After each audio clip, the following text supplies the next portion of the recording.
কবরের আযাব ভীষণ ভয়ঙ্কর। আল্লাহ নবী সাল্লাল্লাহু আলাইহি ওয়াসাল্লাম হাদিসে বিস্তারিত কবরের আযাবের বর্ণনা দিয়েছেন। আল্লাহ তাআলা কোরআনে বলছেন, ওয়ামিন ওয়ারাইহিম বারযাখুন ইলা ইয়াউমি ইউবআসুন। আল্লাহ তাআলা বললেন যে তোমরা মৃত্যুর পরে কিয়ামতের মাঠে পুনরায় উঠানো পর্যন্ত মাঝের এই টাইম বারযাখ অর্থাৎ কবরের এই জিন্দেগিতে অবস্থান করো। এই আয়াত দ্বারা কবরের জীবনের সুবুত স্পষ্ট কোরআনে পাওয়া যায়। নবী সাল্লাল্লাহু আলাইহি ওয়াসাল্লাম বলছেন, প্রতিদিন কবর, যার কবর যেখানে, তার কবর তাকে ডাক দিয়ে বলে, ও আল্লাহর বান্দা শোনো, আনা বাইতুদ দুদ, আমি পোকামাকড়ের ঘর। আমার বাপ শুনেন, যুবক আপনারাও শুনেন, আপনারাও শুনেন, কবর কিন্তু নির্দিষ্ট কোনো বয়সে যায় না বাপ।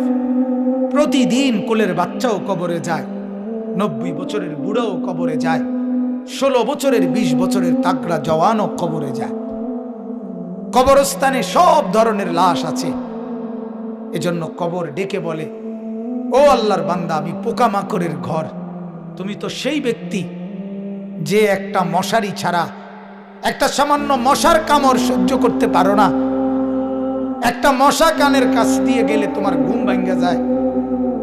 মশারি টাঙ্গাও, কয়েল জ্বালাও, অ্যারোসল লাগাও, এত কিছু করে তুমি মশার একটা আওয়াজ থেকে, কামড় থেকে বাঁচতে চাও। হায় আল্লাহর বান্দা, তো বছরের পর বছর, শত শত বছর কবরের মধ্যে এই পোকামাকড়ের ঘরে কেমনে থাকবা? কবর প্রতিদিন বলে, আনা বাইতুল ওয়াহদা, ও আল্লাহর বান্দা, আমি কিন্তু একাকী ঘর, কেউরে পাবা না, কেউরে না। আমার বাপ, এই পৃথিবীতেও একাকিত্বের যন্ত্রণা বড় সাংঘাতিক।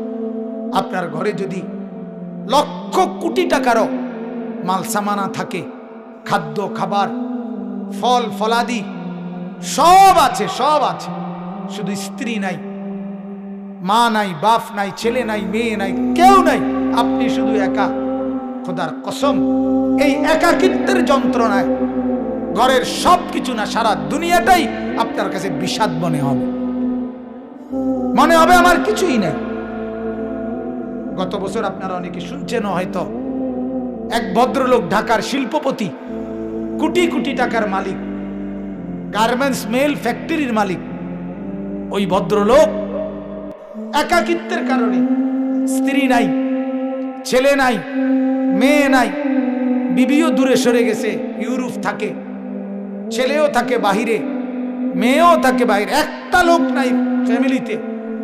শুধুমাত্র এই একাকিত্বের কারণে এরকম মোবাইলে লাইভে সারা পৃথিবীকে জানাইয়া, সবার সামনে, সারা বিশ্বের চোখের সামনে এরকম কপালের মধ্যে পিস্তল ঠেকাইয়া নিজের জীবন নিজে দিয়ে দিছে, আত্মহত্যা করছে শুধু একাকিত্বের যত। এজন্য কবর ডাক দিয়ে বলে, আনা বাইতুল ওয়াহদা, আমি একাকী ঘর, কাউকে পাবা না। আনা বাইতুল গুরবা, কবর বলে, ও আল্লাহর বান্দা, আমি অপরিচিত ঘর, কাউকে চিনবা না, ডানে বামে কিছুই বুঝবা না, মাটি ছাড়া আর কিছুই চিনবা না, আমি অপরিচিত ঘর। দুনিয়ার এক মানুষ আরেক মানুষের বাড়িতে গেলে মোটামুটি বুঝে, এই রুমটার সামনের রুম, প্লাস্টিকের দরজাওয়ালা, এটা বাথরুম, চুলা টুলা দেখা যায়, ওইটা রান্নার ঘর, মোটামুটি মানুষ আইডিয়া করে। কিন্তু কবর বলে, দুনিয়ার কোনো ঘরের সাথে আমার এই ঘর মিলবে না বাপ, কোনো কিছুর সাথে এটা মিলাইতে পারবে না, অপরিচিত ঘর। আল্লাহ আমাকেই মাফ করে দেন। এজন্য বাপ, অনুরোধ করছি, কবরের ফিকির করেন, কবরের ফিকির করেন। সাইয়্যিদুনা উসমান রাদিয়াল্লাহু তাআলা আনহু, হযরত উসমান নবীজির সাহাবী, উনি যখন কোনো কবরের সামনে দাঁড়াইতেন, তখন তিনি এই পরিমাণ ফাবাকা, কাঁদতেন, হাত্তা ইয়াবুল্লা লিহিয়াতাহু, কাঁদতে কাঁদতে তার দাড়ি পর্যন্ত ভিজে যেত। অন্যরা জিজ্ঞাসা করতেন, ও আমিরুল মুমিনিন, কবর দেখলে আপনি এমন করেন কেন? তখন তিনি বললেন, তুমি জানো না, এটাই তো আখিরাতের প্রথম মঞ্জিল। আউয়ালু মানজিলিম মিন মানাজিলিল আখিরাহ, আখিরাতের প্রথম ঘর, প্রথম স্টেশন। মান নাজা মিনহু, এখান থেকে যে মুক্তি পাবে সে তো বাকি সব ঘাটিতে মুক্তি পাবে। এখানে যে আটকায়া যাবে সে তো সব ঘাটিতে আটকায়া যাবে। এই জন্য কবর দেখলে আমার ভয় হয়। না জানি আমার কবরে কি হবে, না জানি আমার কবরে কি হবে। হযরত ওমর রাদিয়াল্লাহু তাআলা আনহু, হযরত ওমর, আমরা কিতাবে পড়ছি, ইন্তেকালের পূর্ব মুহূর্তে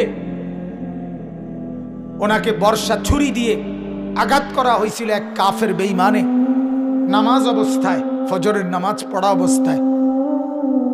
ওনার এমন হালাত হয়েছিল, 3 দিন উনি মুখ দিয়ে কোনো খাবার দিলে এদিক দিয়ে বের হয়ে যাইত, ওষুধ পানি সবকিছু।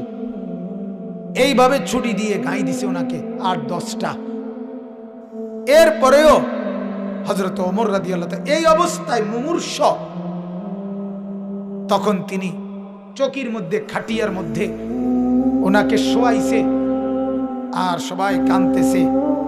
উনি তখন চোখের পানি ফেলে দিয়ে হযরত ওমর তার ছেলে আব্দুল্লাহকে বলছে, আব্দুল্লাহ, আমাকে তুমি চকির থেকে, খাটিয়ার থেকে মাটিতে নামাও, আমি কবরে যাব কিছুক্ষণের মধ্যে, আমারে মাটিতে নামাও, আমার গাল মাটির মধ্যে ঘষা লাগাও, দা খাদ্দি আলাল আরদ, আমার গাল মাটিতে রাখো, আমারে মাটিতে ফেলায় রাখো, আসা রব্বি আন ইয়ারহামানি, যেন আমার আল্লাহ একটু দয়া হয়, আল্লাহ যেন আমারে মাফ করে দেয়। যেন আল্লাহ বলতে না পারে, ওমর মরার সময়ও ঘাটে উঠতে রইছ, অহংকার করছিস, এটা যেন বলতে না পারে। এই ছিল সাহাবায়ে কেরামের ফিকির। ভাইয়া, ফিকির। হ্যাঁ, হাদিসের মধ্যে আল্লাহর নবী সাল্লাল্লাহু আলাইহি ওয়াসাল্লাম বলছেন, কসম, হাদিস এটা, নবীজি বলেন, কোন নাফরমানের লাশ যখন কাঁধের মধ্যে করে কবরস্থানের দিকে নিয়ে যায়, এই পরিমাণ চিৎকার করে, এই পরিমাণ চিৎকার করে নাফরমান বলে, আল্লাহর দোহাই তোমাদের, আমার লাশ ওই কবরস্থানে নিও না, আমার এই কবরে রাইখো না। আল্লাহর নবী সাল্লাল্লাহু আলাইহি সাল্লাম বলেন, মানুষ ব্যতীত আল্লাহর সব মাখলুক ওই চিৎকার শুনতে পায়, ওই চিৎকার শুনতে পায়। এই কবরে যাওয়ার আগে চিৎকার, লাশের চিৎকার। আল্লাহর নবী সাল্লাল্লাহু আলাইহি সাল্লাম বলেন, যদি ওই নাফরমানের চিৎকার তোমাদের কানে একবার শুনতা, তাহলে পৃথিবীর কোনো মানুষ কোনোদিন কারো লাশ খাটের মধ্যে কান্দে নিত না। কারণ যদি চিৎকার মারে এই ভয়ে, তাহলে রাস্তায় পড়ে থাকতো লাশ, কুকুর আর বিড়ালে খাইত। হাদিস আমার বাপ। অতএব কবরের ফিকির করে। আল্লাহর নবী সাল্লাল্লাহু আলাইহি ওয়াসাল্লাম মৃত্যু পর্যন্ত নবীজি নিজে নিজে, আল্লাহর নবী সাল্লাল্লাহু আলাইহি ওয়াসাল্লাম 5 ওয়াক্ত নামাজের পরে, 5 ওয়াক্ত নামাজের পরে নবীজি যে কয়টা জিনিস থেকে পানাহ চাইতেন, আল্লাহর কাছে মুক্তি চাইতেন, তার মধ্যে একটা হলো কবরের আযাব। আল্লাহুম্মা ইন্নী আউযু বিকা মিন আযাবিল কবর, আল্লাহ কবরের আযাব থেকে বাঁচান। অমিন ফিতনাতিল কবর, কবরের মুসিবত থেকে বাঁচান। আল্লাহর নবী সাল্লাল্লাহু আলাইহি সাল্লাম বলেন, কোন নাফরমান যখন কবরে প্রশ্নের জবাব দিতে পারবে না, তখন আল্লাহ তাআলার পক্ষ থেকে বলা হবে, ফাআফরিশুহু মিনান নার ওয়ালবাসুহু মিনান নার ওয়াফতাহু লাহু বাবান ইলান নার। ও ফেরেশতারা, এই নাফরমানের কবরে জাহান্নামের বিছানা বিছায় দাও, জাহান্নামের পোশাক পরায় দাও, জাহান্নাম বরাবর দরজা খুলে দাও। কিয়ামত পর্যন্ত এভাবে জাহান্নামের আগুনের পোশাক আর বিছানার মধ্যেই ধাউ ধাউ করে জ্বলবে। আল্লাহ নবী সাল্লাল্লাহু আলাইহি সাল্লাম বলেন, নাফরমানের কবরে এমন একজন ফেরেশতাকে পাঠানো হবে, যেই ফেরেশতা আমা ওয়া আসাম্মু, অন্ধ এবং বধির, চোখেও দেখে না, কানেও শুনে না, লোহার একটা মুগুর দিয়ে একটা বাড়ি মারবে, 7 তবক জমিনের নিচে নেমে যাবে, আবার উঠবে, আবার মারবে।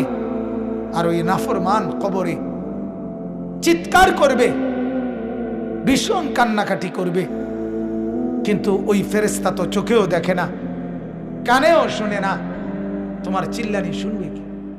আল্লাহ আমাকে মাফ করে দেন। এজন্য রাত গভীরে আপনাদেরকে বললাম, ভাই আমাকেও বললাম, উসিকুম ওয়া ইয়া, আপনাদেরকেও নসিহত করছি, আমাকেও। প্রত্যেকে কবরের প্রস্তুতি নেই। আল্লাহ তাআলা বলছে, বান্দা কি হলো? বান্দা হলোটা কি? মাটির উপরে একটা ঘর, সেটারে কত যত্ন করে সাজাইলা, কত দামি টাইলস, কত খাট পালং সোফা, ফার্নিচার, ফ্রিজ, এসি, দরজা জানালা, কত সুন্দর করে মাটির উপরের ঘর সাজাইলা। আহা বান্দা, তুমি কি জানো না মাটির নিচেও তো তোমার আরেকটা ঘর আছে, সে ঘরের নাম কবর। ওইটাকে সাজাইলা না কেন? মাটির উপরের ঘর যদি সাজে খাট পালং আর সোফা দিয়ে, তো মাটির নিচের ঘর সাজে জিকির তাসবিহ তেলাওয়াত দিয়ে, আল্লাহর গোলামি দিয়ে, সেজদা দিয়ে, নামাজ দিয়ে, হালাল ভক্ষণ করে কবরের ঘর সাজাইতে হয়। নেক আমলের পুঁজি নিয়ে যদি কবর সাজান, তো কবরটাকেই আল্লাহ তাআলা ফেরেশতাকে বলবে, ফাআফরিশুহু মিনাল জান্নাহ ওয়ালবাসুহু মিনাল জান্নাহ, আমার বান্দার কবরকে জান্নাতের বিছানা বিছায়া দাও, জান্নাতের পোশাক পরায়া দাও, জান্নাত বরাবর দরজা খুলে দাও, কবরটা চতুর্দিকে 70 হাত প্রশস্ত করে দাও। এরপরে এভাবে করার পরে নেককারের কাছে সুন্দর হাসানুল ওয়াজ, সুন্দর চেহারার আকৃতির এক নওজোয়ান আসবে, আমি তো আপনাকে চিনলাম না। তখন সে বলবে, আনা আমালুকা সালিহ, আমি তোমার সারা জিন্দেগীর নেক আমল। আজ প্রস্তুতি নাও, জান্নাতে তোমার বন্ধুদের সাথে, জান্নাতের মেহমানদের সাথে, তোমার আত্মীয়দের সাথে মিলিত হবে। এটার খুশখবরই আমি তোমাকে দিতে আসছি। হাদিসে আছে, আল্লাহর নবী বলেন, তখন নেককার কবরবাসী বলবে আল্লাহর কাছে, ইয়া রাব্বি আকিমিস সাআ হাত্তা ইয়ারজিআ ইলা আহলি, আল্লাহ আরে জলদি কিয়ামত শুরু করে দেন, আমি আমার পরিবারের কাছে ফিরে যেতে চাই, মানে জান্নাতে যেতে চাই। এজন্য কবরকে ভয় করেন। আপনি আমি প্রতিদিন দেখতেছি, প্রতিদিন মানুষ কবরে যায় কিনা বাপ? ওরা কেউ মরতে চায় নাই, কিন্তু মৃত্যু তাদের কাউকে রাখে নাই। কেউ মরতে চায় না, কেউ না। একেবারে 120 বছরের বুড়ো মানুষটাকেও, 120 বছরের বুড়ো মিয়া, তারেও মানুষ ডাক্তার দেখায়, তারেও হসপিটালে ভর্তি করায়, তারেও তো চেষ্টা করে আমার 120 বছরের দাদা যেন না মরে, আমার 120 বছরের বাপ যেন না মরে। তিনিও মরতে চান না, কিন্তু কবর ডাক দিয়ে বলে, আমি কাউকে থাকতে দেই না। দুনিয়া বলে, মাটি বলে, আরে বন্ধু মরতে তো কেউই চায় নাই, আমি তো কাউকে থাকতে দেই নাই। ফেরাউন তো মরতে চায় নাই, নমরুদ তো মরতে চায় নাই, সাদ্দাদ আর কারুন তো মরতে চায় নাই, কিন্তু মৃত্যু তো তাকে ছাড়ে নাই। ছাড়ছে কিনা ভাইয়া? নওজোয়ান, কি রঙের গুড্ডি উড়াইতেছ বাপ? কি রঙের গুড়ি উড়াচ্ছ? এভাবে ভুলে গেলা কবর। অথচ তোমার সামনে মানুষ অ্যাক্সিডেন্ট হয়, জলজ্জন্ত মানুষ মরে যায়। ওই যে রাস্তায় এখনো শুনলাম, হ্যাঁ, ছোট্ট বাচ্চা সহ মরে গেছে। এই তো আমাদের চান্দিনা রাস্তায়। আমার মাদ্রাসার হাফেজ সাহেব, আমার মাদ্রাসার উস্তাদ এখনো আছে, হাফেজ মামুন। তার বাবা, তার মা, তার 4 বছরের বোন ঢাকা থেকে আসতেছে, নরসিংদী গাড়ি ডিস্ট্রিক্টের সাথে লাগছে। মার কোলের থেকে বাপ কোলের এই 4 বছরের মেয়েটারে নিজের কোলে লইছে, লইয়া জড়াইয়া ধরছে। এই সময় একটু পরেই এই ট্রাকে বাড়ি খেয়া বাপও মারা গেছে, কোলের বাচ্চাটাও মারা গেছে, মা বাইচা গেছে। আমার কাছে মনে হয়েছে যেন মা তার স্বামীর কোলে দিয়ে বলছে, ধরো তোমার বাচ্চাটারে নিয়ে যাও তোমার সাথে। তাইলে বাপ বলেন না, এই ছেলেদেরকে কে বুঝাবে? ওরা মনে করছে আমরা এত সকাল মরবো না, আর কিছুদিন গুনাহ করি, আর কিছুদিন উলঙ্গ ছবি দেখি, আর কিছুদিন নাচ দেখি, ছবি দেখি, অশ্লীল বেহায়াপনা। আমাদের মা আর বোনেরা বুঝছে আরো কিছুদিন ফুর্তি করি, রূপ দেখাই, যৌবন দেখাই, রাস্তায় রাস্তায় লম্পটের ভোগের সামগ্রী, নজরের সামগ্রী হই। এই হলো আমাদের মা আর বোনেরা। টেলিভিশন ভুলায় দিছে ওদেরকে আখেরাত, কবর, নর্তকীর নাচ, উলঙ্গ ছবি, গান, বাদ্য, নাটক, সিনেমা, নাচ, গান, ফুর্তি ভুলায় দিছে, ভুলায় দিছে। ঘূর্ণিঝড়ের পরের দিন আমি নরসিংদী গেছি, গিয়ে দেখি রাস্তার পাশে এরকম প্যান্ডেলের ভিতরে যুবক যুবতী ওপেন নাচতেছে, ড্যাকসেট বাজতেছে।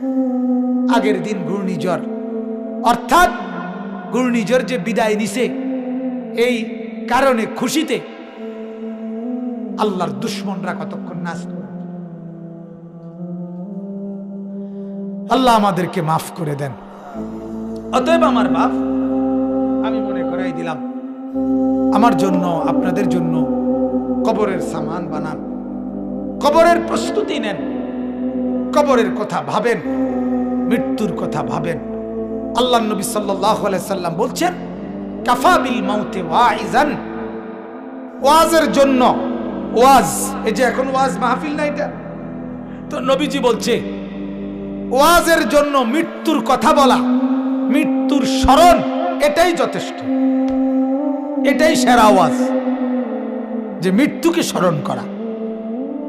অতএব আল্লাহ তাআলা কোরআনে বলছে, কুল ইন্নাল মাউতাল্লাযী তাফিররুনা মিনহু ফাইন্নাহু মুলাকীকুম, মৃত্যু থেকে তুমি যেখানেই পলায়ন করো না কেন, সে তোমার সাথে দেখা করবেই। আইসিইউর ভিতরে ঢুকাইলো ওইখান থেকেই আজরাইল নিয়ে আসবে, নিয়ে আসবে। আল্লাহ তাআলা আমাদেরকে কবর বুঝার, মৃত্যু বুঝার, সবক নেওয়ার তৌফিক দান করে।